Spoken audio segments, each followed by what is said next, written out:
আজ হলো পুষ্প অভিষেক, মানে পৌষ পূর্ণিমার মধ্যেই পড়ে এই পুষ্প অভিষেক, পৌষ পূর্ণিমার মধ্যেই পড়ে। তার কারণ পুষ্প অভিষেক হলো ভগবানের, মানে শ্রীকৃষ্ণের, ভগবান শ্রীকৃষ্ণের, ভগবানের মানে হলো ভগবান শ্রীকৃষ্ণের একটা অন্যতম লীলা।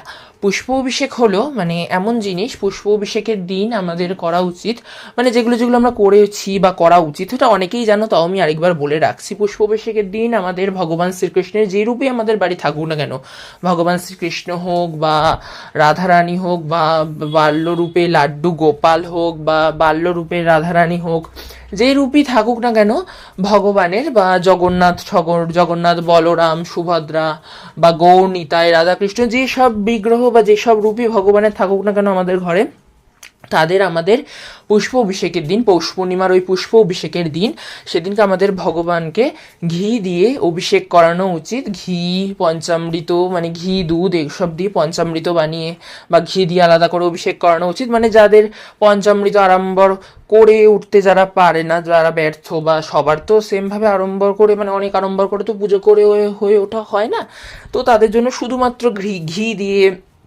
অভিষেক করানো যেতে পারে।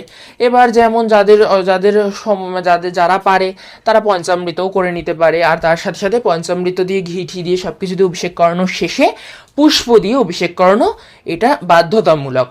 তো দেখো আমি কি করেছি, আমি সবাইকে একটু দুধ দিয়ে ঘি দিয়ে চান করিয়ে নিয়েছি, সব দেবতাদেরই, মানে আমি যাদের যাদের নিয়ে নামিয়ে বসেছি। আমার তো অত বিগ্রহ, আমি সবাইকে আজকে অভিষেক করাইনি, আমি এই কজনকে করেছিলাম, এই কজনকে মোটামুটি করেছিলাম, আমি সবাইকে নিয়ে বসিনি। তার কারণ অনেকটা সময়ও চলে যাবে, অনেকটা সময় সাপেক্ষ ব্যাপার, তার সাথে অতটা হয়েও উঠবে না, পারবো না, একা হাতে অতটা পেরেও উঠবো না।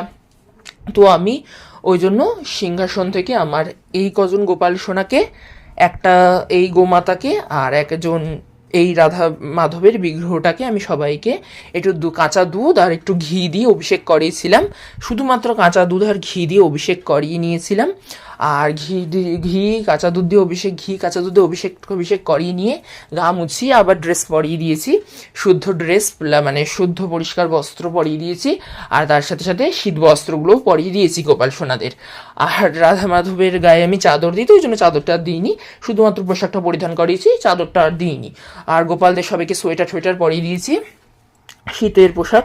আর তার সাথে সাথে দেখো, দেখতেই তো পেলে ফুলগুলোকে সব শুদ্ধিকরণ করে নিলাম, অনেকটা ফুল কুচিয়ে নিয়েছিলাম, গাঁদা ফুল, অনেকটা গাঁদা ফুল কুচিয়ে নিয়েছিলাম, অনেক মালাও এনেছিলাম, সব কিছু দিয়ে খুব সুন্দর করে সাজিয়েছিলাম পুষ্প অভিষেকের দিন।